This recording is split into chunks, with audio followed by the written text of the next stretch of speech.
To those of you who attended our 2017 fundraising dinner, the board and I want to thank you for supporting this mission and ministry. To those of you that weren't able to attend, we're very happy to make this video available to you. As a reminder, Faith Ascent's mission is to reduce the number of professing Christian teenagers abandoning their beliefs in college and then disengaging from the church. We envision a world where every college-bound Christian connects with Christian community and leaves home prepared with good reasons for the hope they have in Jesus. To everyone watching, strategic philanthropy or strategic giving is the process of identifying what you want to see the world look like and then using your donations strategically to actualize that vision. At least 60% of college-bound Christians will abandon their beliefs and disengage from the church. Most of them say that intellectual skepticism is a major deciding factor. Since 2010, we've trained and equipped 450 students representing nearly 60 different churches. Of that 450, 296 are still in high school, 108 are in college currently, and 47 have graduated college. Of the 108 that are still in college, 103 are still professing Christians. That's 95%. 92 are still active in a local church. That's 85%. Of the 47 that graduated from college, 44 are still professing Christians. That's 94%. And 40 are still active in a local church. That's 85%. Friends, we're taking measurable steps toward actualizing our mission and our vision. If our goals align with your goals, please prayerfully consider making a donation today. Take care and God bless.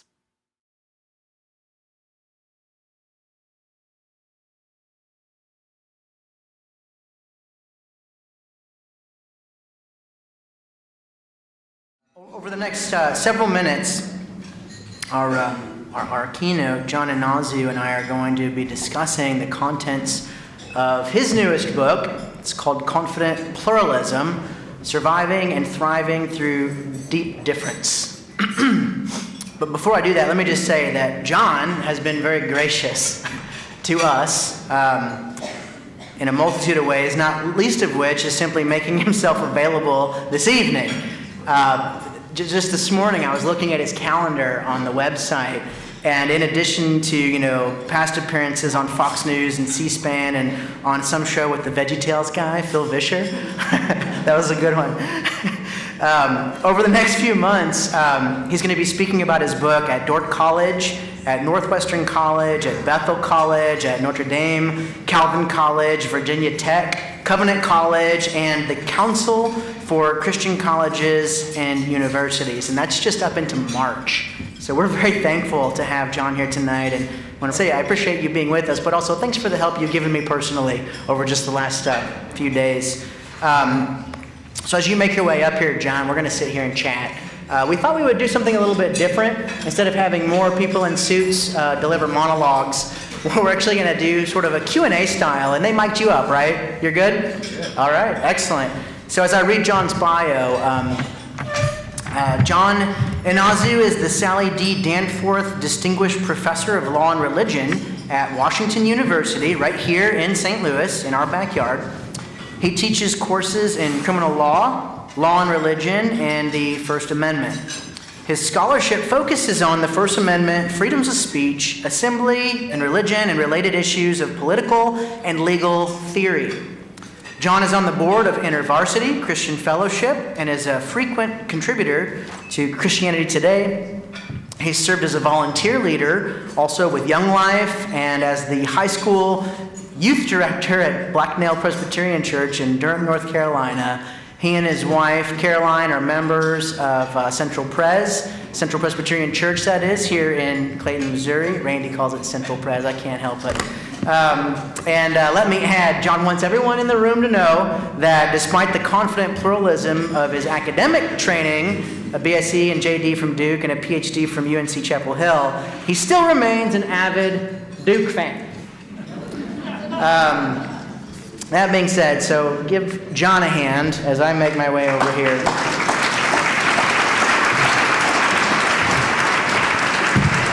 Can everyone hear? Okay, good. Oh, that's loud.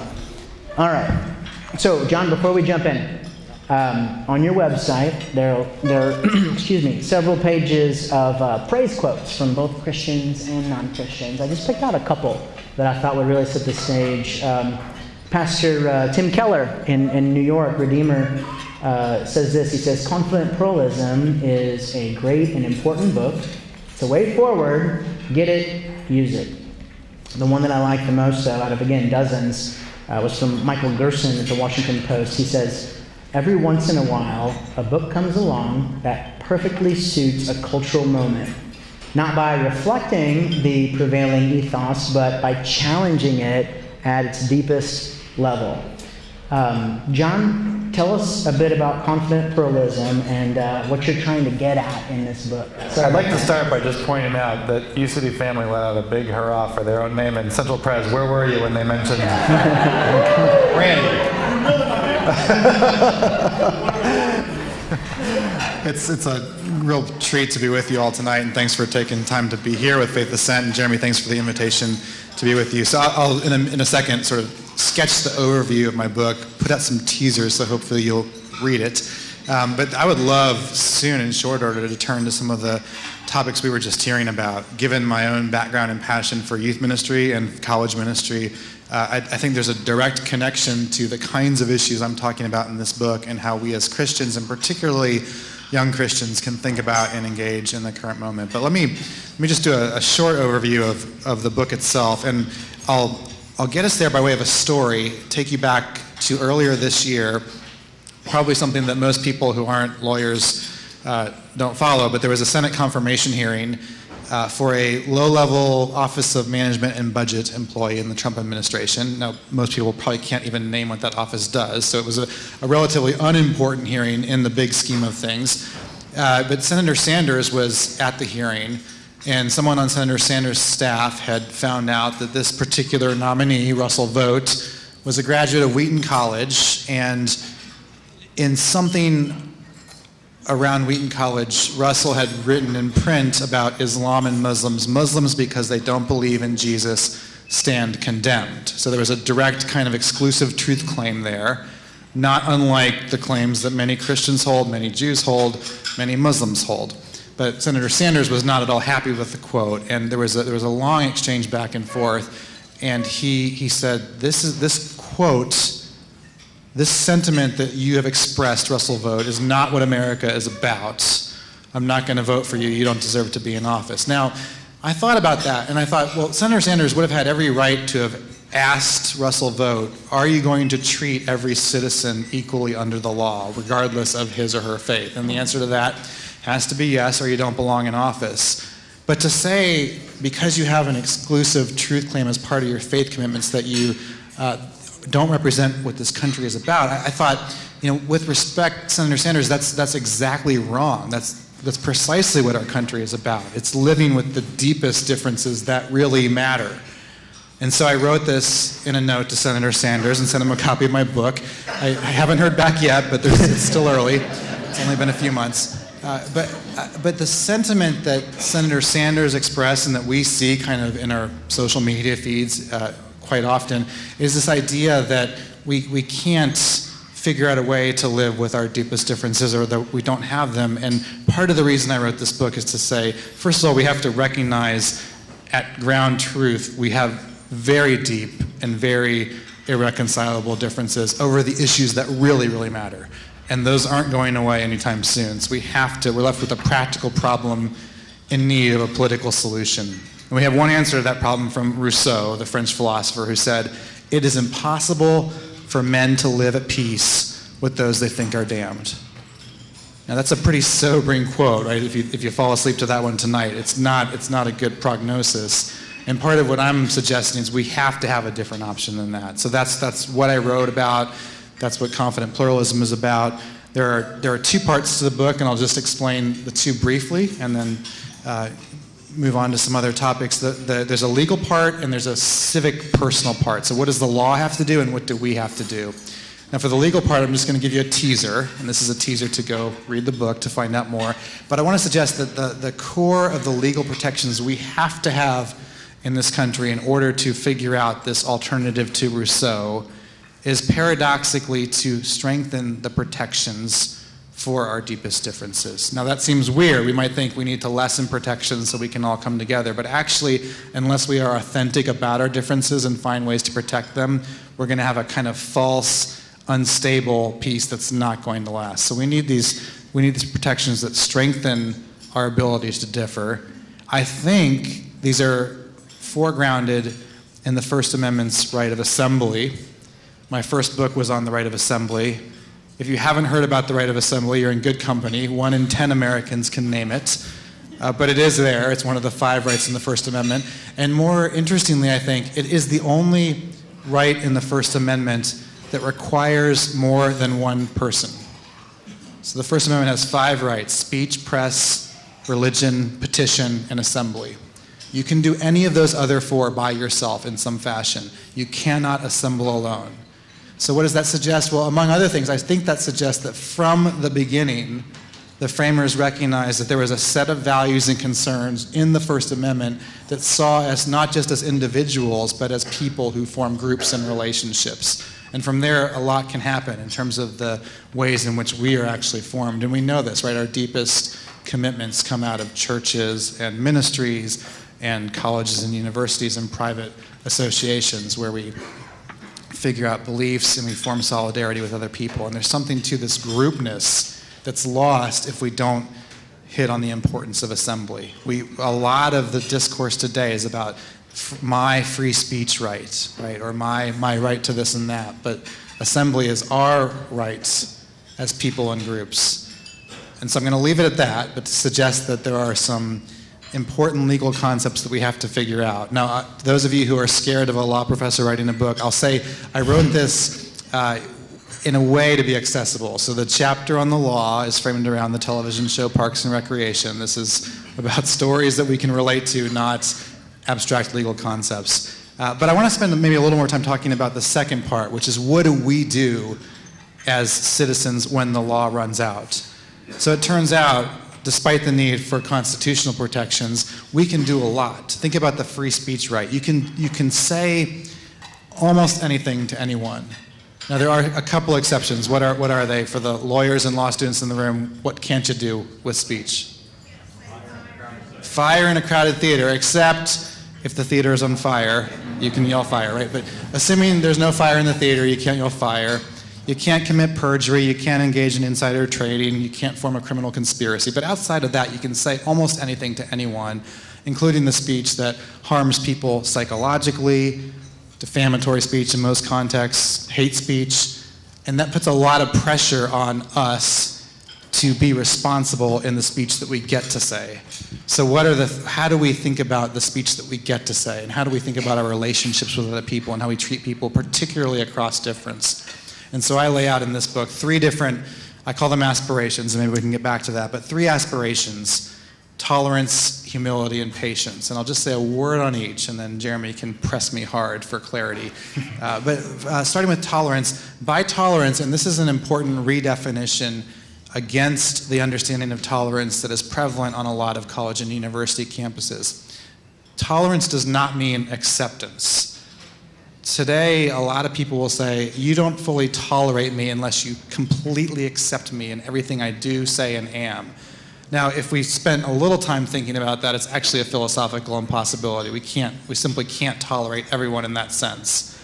But there is a sense in which we can tolerate by way of endurance, that we recognize to the maximal extent possible other people can pursue their own beliefs and practices, and we can separate the people from the ideas they hold. So that's tolerance. Humility is the idea, and this runs into some of what you were talking about earlier, but the way that we engage with other people sometimes pushes us to the limit of recognizing that we can't always prove why we're right and they're wrong.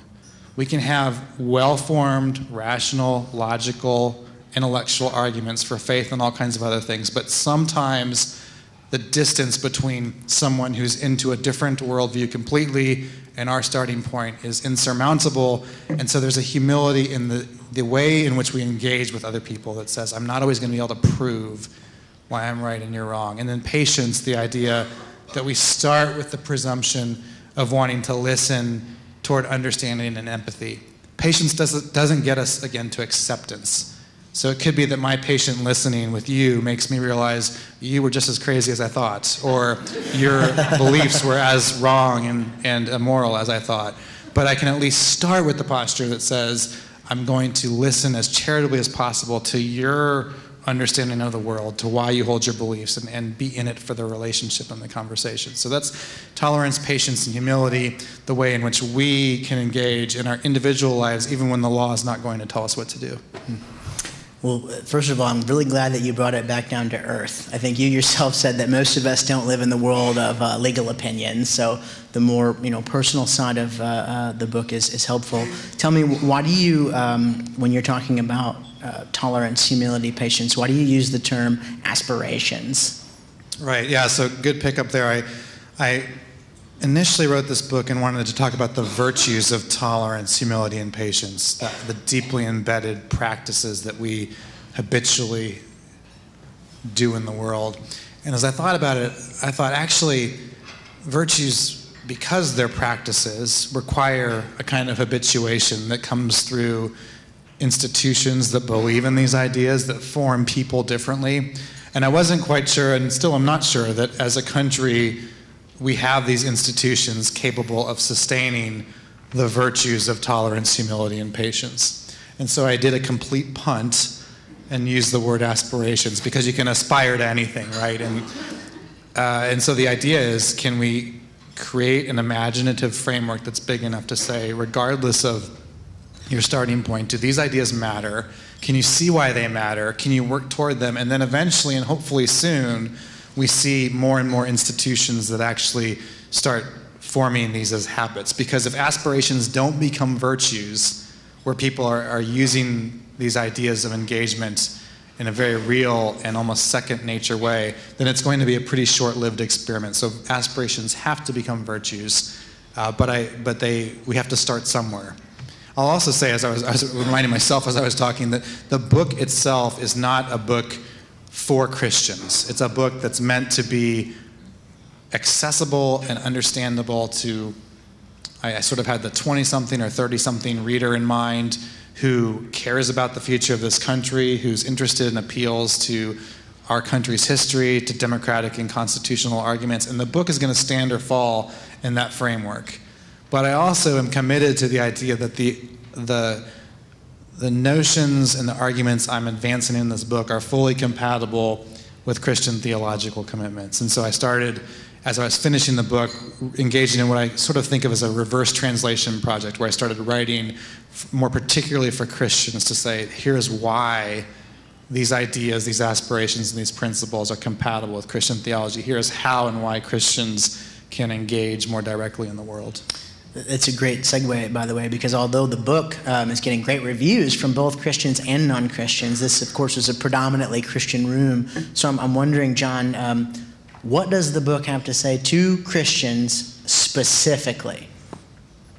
Yeah, so I do think, there's a challenge for a lot of Christians to say, why is an argument that's not explicitly framed around the gospel going to convince me about something? And I think this is where we, I think, have to use our minds and our reasoning to say, are these ideas compatible, consistent with a gospel narrative? And so that's part of it. But then another part of it is that I think Christians of all people should be the ones leading the effort to engage across difference. So the title of the book is Confident Pluralism.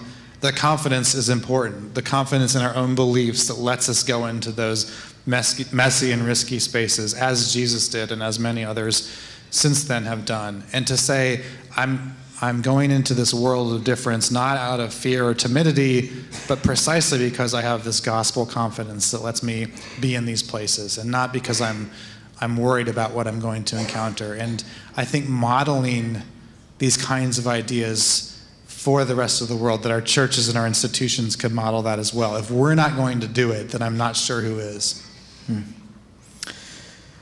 So last year you co-wrote an article with Tim Keller in Christianity Today, and the exact title here is How Christians Can Bear Gospel Witness in an Anxious Age. Of course, trying to identify and unpack all the factors that contributed to this anxious age is difficult at best, but in the article there's this quote from Joseph Budden. Is that how you pronounce that, by the way? Budden? That guy. And he offered a significant insight. Let me read it.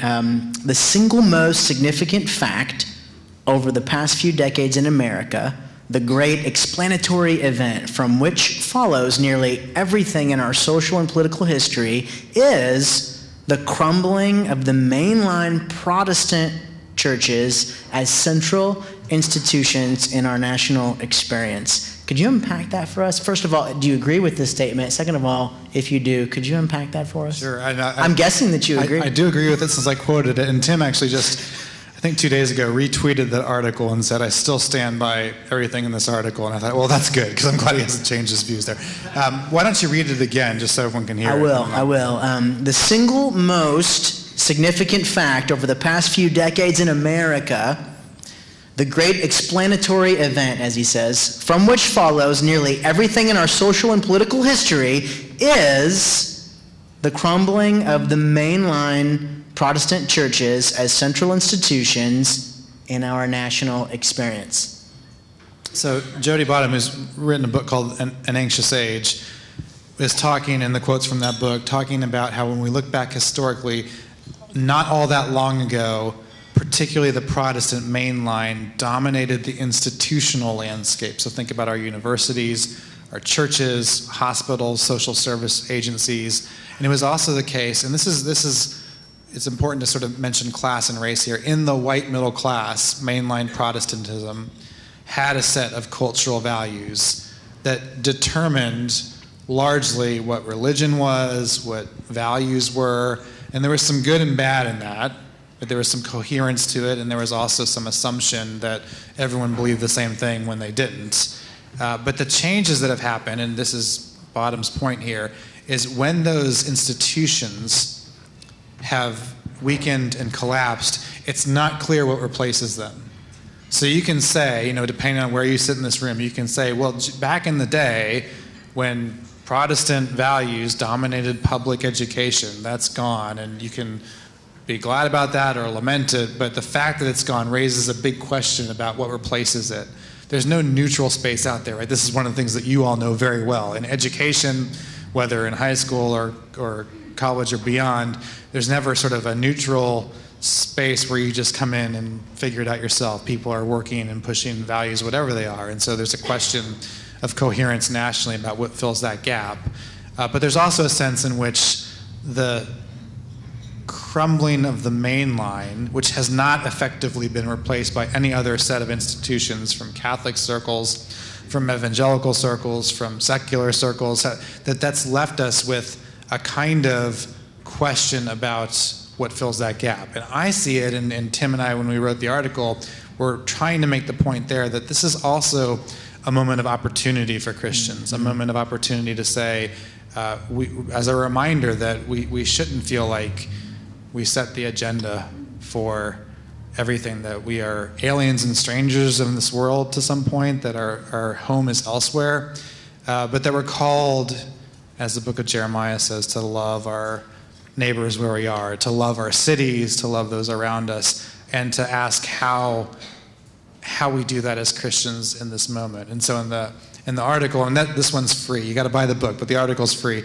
and we try to walk through a couple practical implications for Christians. So we talk about not giving up on politics, especially at the local level, where you and I might sometimes think as politics as what we talk about around the Thanksgiving dinner table, but sometimes, especially in really torn and broken parts of our society, politics is a matter of life and death. So we have to be thinking as Christians, not as rulers, but as lovers of our neighbors, what politics means, and to think about the importance of working on really hard questions of race inside and outside of the church, questions that we're just scratching the surface about. And then to think about the significant challenges to religious liberty in this country, which are very real. You mentioned I'm on the board of InterVarsity Christian Fellowship. InterVarsity's been kicked off a number of campuses in recent years, and so there are significant legal challenges, but there are also challenges that have to be answered in a kind of way that appeals to a broad section of citizens, Christian and non-Christian, that doesn't come across as self-interest. So that means standing up for the religious freedom of other people, not just Christians. And I'm glad, by the way, that you mentioned not just the challenges, the challenges associated with this shifting culture, but the opportunities therein. It's extremely important. I think we focus a little too much, maybe, as Christians on the challenges and don't think enough about the opportunities. Kind of going a different direction here, John. We host a lot of different seminars and forums and panel discussions, and we work really hard with pastors and local Christian groups to bring in differing opinions so that students can hear perspectives that are different than their own. I think that's very helpful. It's very healthy. In CP, you said, and I agree, that it's important to create space to disagree. And by the way, CP being confident pluralism. Sorry, I'm looking at my own notes here. We need to create space to disagree, to talk, and maybe even fight a little bit. I just want to know what happens when Christians only interact with folks that think and pray and look and sound the same way they do. Talk to me about that.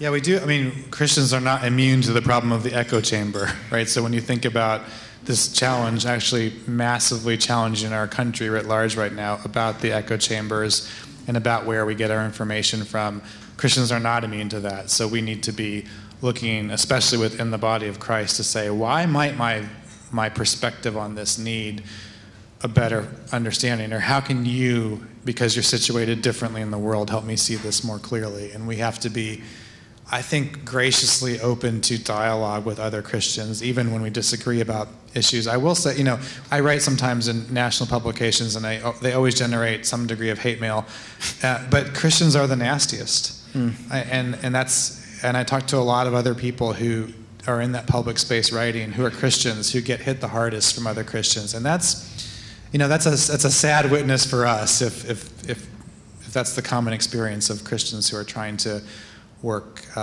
in the public spaces. And so I think a degree of charity with one another to model all of these things, not just to the world outside, but to inside the church as well. Among all people, you'd think that Christians would be the ones practicing tolerance, humility, patience. So, let's say we do leave our echo chambers. Let's say we start interacting with those folks that are different, have different beliefs inside and outside of the church.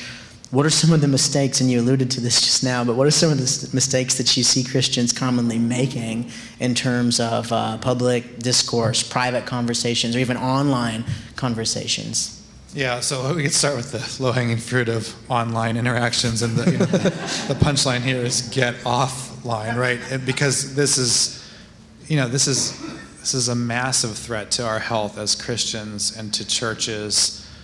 My friend Andy Crouch has a new book out called The Tech-Wise Family. I mean, read that book before you read my book. It's much more urgent in terms of the challenges threatening the church today and our internal practices and the ways in which we're consumed by media practices. And so how do we slow down?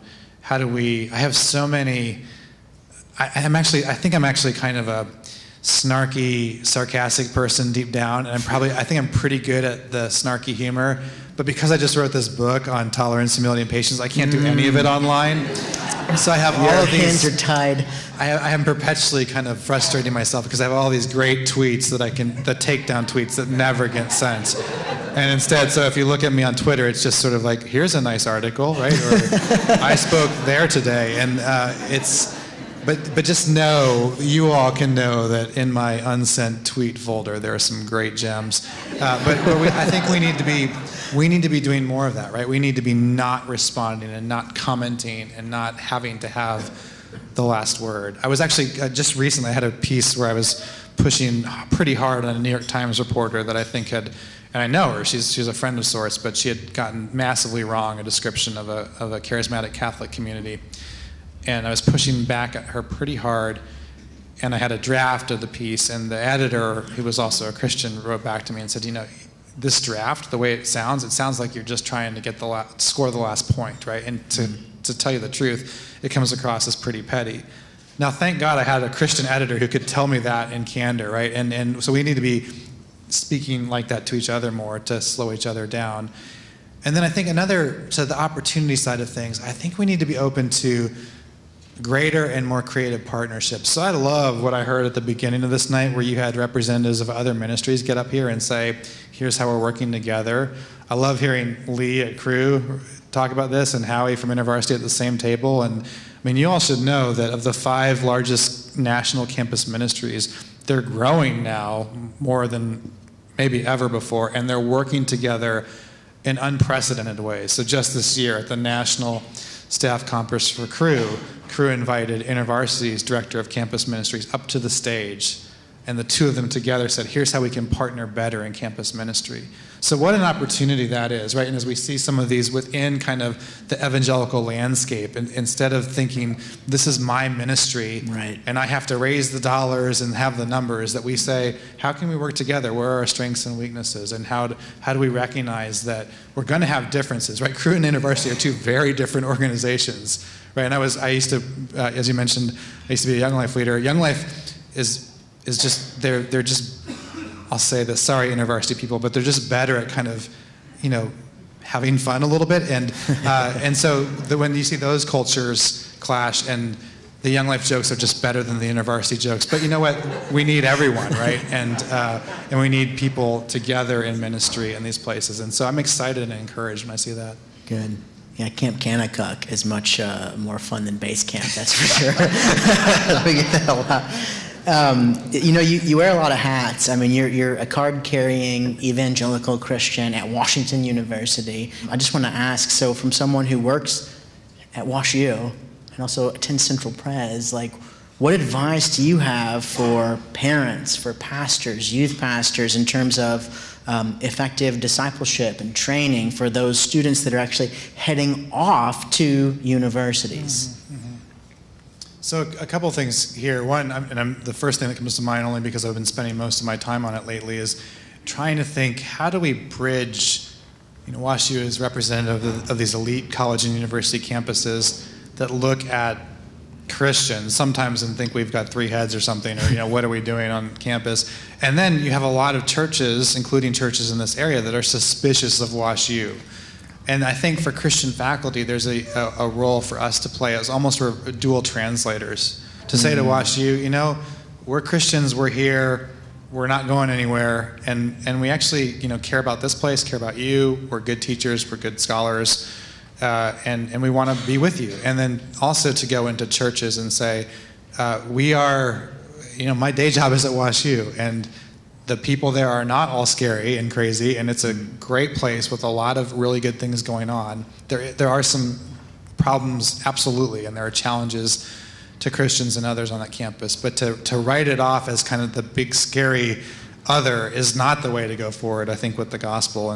And so to help to bridge that gap and to recognize as parents, that there are people partnering with you and for your kids at these places, Christian faculty, campus ministers, local churches, and to recognize that as a tremendous gift rather than kind of an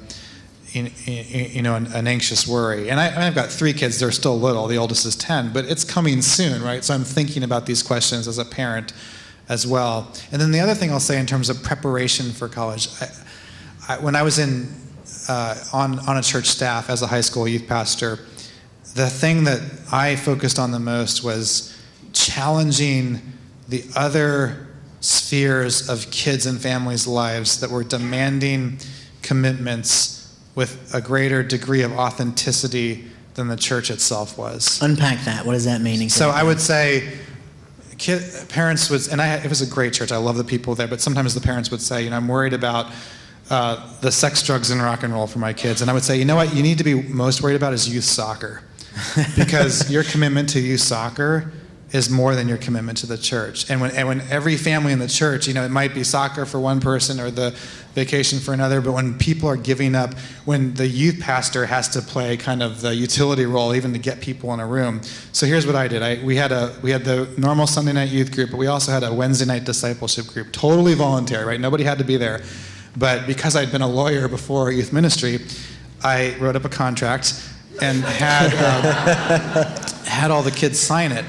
And the contract said, if you have practice scheduled on the same night as the discipleship group, you come to discipleship group. If you have a big test the next day that you didn't study for, you come to discipleship group. And then I had the parents sign the contract too. And that was the scariest part, because the pushback I got from parents who said, wait a minute, you're telling me if my kid has the midterm exam and hasn't studied, they have to be at a discipleship group? And I said, absolutely, because you and we in our actions with our kids, if we're not modeling and expecting this core commitment first to the church, then why would we be surprised when other commitments take priority? So I think this idea of modeling authentic commitment, and then also modeling maybe authentic joy in what we do. So the other thing I think about is when I was a kid in high school youth group, the arguments about why you shouldn't have sex before marriage were, you might get an STD, or you might have this emotional harm, or someone might get pregnant and so forth. Most of those arguments aren't very salient with kids today. So if you're thinking about how do you model an authentic sexual ethic for young people, you better have something to show them, right? Marriages that reflect joy and commitment, even in the hard times, and a community of the church that says, here's what we mean when we model community in a way that is different from the world, and that is joyful. And is joyful whether you're mom and dad with 2 kids, or whether you're single in the church, or whether you're widowed, and that we're actually together as a church doing this well. I'm thinking actually just spontaneously of when the solar eclipse happened here, and Central Pres, by some kind of administrative mistake, scheduled the youth ministry and the widows group together, right? But that's what the church should be all the time, Randy, right? I mean, what a wonderful co-celebration. And can we think about intergenerational community, one of the strongest assets of the church, in ways that the rest of the world doesn't have access to? And can we show that? And can we have, one of the things I'm thinking about and caring about a lot now is, can we get the 20-year-old Wash U student who wants to be a doctor connected with the 70-year-old physician in St. Louis who can talk about this is what it means to follow Christ as a physician for the career, or do that with lawyers and business people too, right? And then to say to Wash U and the other schools around here, you're talking about mentoring the whole student, but we can actually help you do this, because we can get to these college students and say, we're going to partner you in community authentically with people intergenerationally. And I think that's low-hanging fruit. I think if the church and Christians can't do it, then who else are we going to look to for that? We need to talk more. So we actually have some extra time tonight, and I'm curious if anybody here has any questions for John. If you do, I'm going to jump out and hand you the mic. I know nobody wants to ask the first question, so we'll go straight to question 2, as my friend Frank says.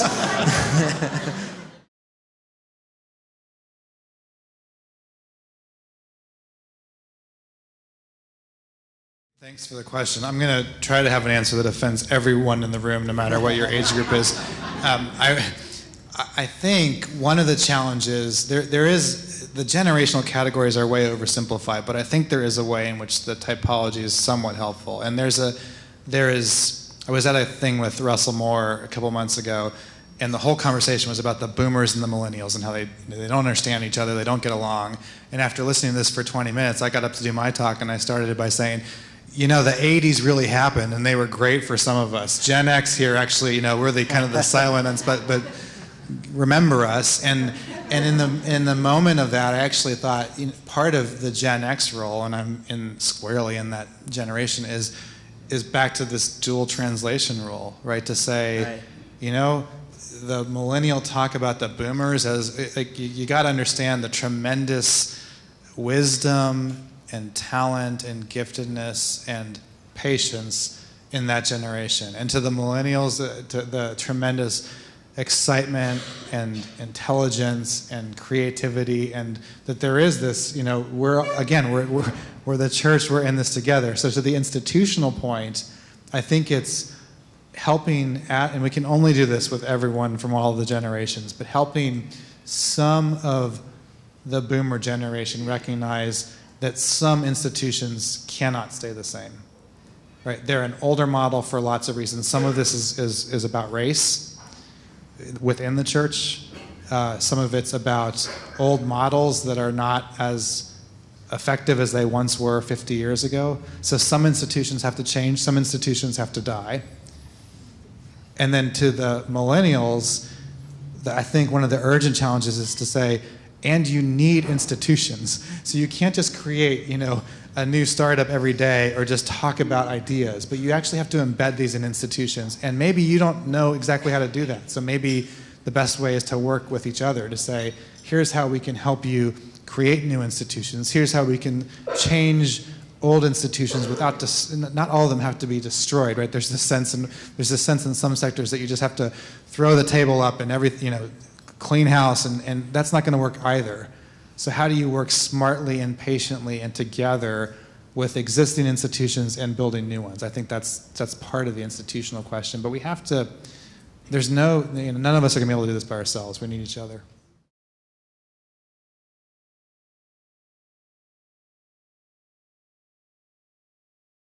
What's happening with free speech as a category right now is fascinating. And because I study this professionally, it's sometimes hard to step back and think about it in another way, but it's a fascinating moment in our country's history. And it's actually, I don't think it's just sort of a radical left. There's a radical right that's doing it too. And there is an increased pressure on a shared commitment to free speech as a value, a constitutional value and a civic or cultural value. And where that comes out in the wash, I think, I don't know where that ends, but there is work to be done. So when you look at the polling data and the growing sense in which a lot of people, especially younger people who are polled, say that we don't think free speech should be a strongly protected absolute value, that's a disturbing trend that forgets kind of how we got there. Free speech comes at a tremendous cost. And so one of the things, I think Christians actually, we need to do a really good job of acknowledging the cost. Right, as a strategy, it's a terrible strategy to get the loudest mouth in the room, right, the most offensive person possible to your campus to demonstrate the value of free speech. Don't do that, right? Find someone who can seriously discuss hard issues, but do so in a way that models the love of Christ that we all share. And then to say, and this is why these ideas matter, and this is why, despite the tremendous cost that free speech comes with, that it's better than the alternative. And so this is a discussion that has to happen, and I'm optimistic that we've faced major free speech challenges before in our country's history, and we've sometimes learned from those challenges, and we'll see what happens going forward. But I will say, whether it's speech or religious freedom or anything else, I think this is now specific to Christians, but we have to do a better job of recognizing that in the current climate of this country, as important as what we're saying is how we're saying it and who's saying it and what we're showing. That's not to say, I'm not at all saying that what we're saying doesn't matter. It matters tremendously, right? And we're accountable for our words, so we have to take that seriously. But we have to recognize that this is an expressive culture, and it's a emotive culture that responds to sorts of things. So think about, for example, the recent Supreme Court case around the contraception coverage under the Affordable Care Act, and you had the Little Sisters of the Poor on one side of that case. I know the people who litigated that case, the Beckett Fund, and when they were at the steps of the Supreme Court, the press conference they held was flying in a bunch of nuns in their habits, right, to be on the front steps of the Supreme Court. That matters, right? It matters that it was the nuns speaking. And so how we think about how we're saying things and the stories we're telling, this is another thing that fascinates me. By the way, I realize I've totally hijacked your question, but thank you for letting me do that. You got the microphone. That's right, they can't take it away. But I think Christians, we should be really good storytellers, right? The gospel is an incredibly effective and important story. Jesus was an amazing storyteller. So why is it that we today seem to be telling terrible stories? right? Why can't we, we've just got to do a better job of showing, now this isn't, but here, if I haven't offended you yet, here it comes. I don't like the word winsome. I think, because they hear Christians saying if we could only be more winsome. Well, I don't think that strategy is going to work, right? I don't think winsome is going to get you there. But we should at least be telling good stories, to model as Jesus did, that we are people who are compellingly following Christ. We love our neighbors. We care for them. We're not going away, right? Whatever the challenges that come, we're still going to be loving our neighbors, right? When the next hurricane happens, it's going to be Christian ministries that are driving the relief efforts alongside other partners. Right, and if we lose that ability to do and to demonstrate and to tell, then there's not a whole lot left worth protecting. It's a good note to end on, John. We appreciate your time tonight. By the way, he's going to be here for a little while after the event ends at 9. If you want to purchase a book, talk to him a little bit, ask a question, there's time to do that. So please give John a round of applause. Thank you so much.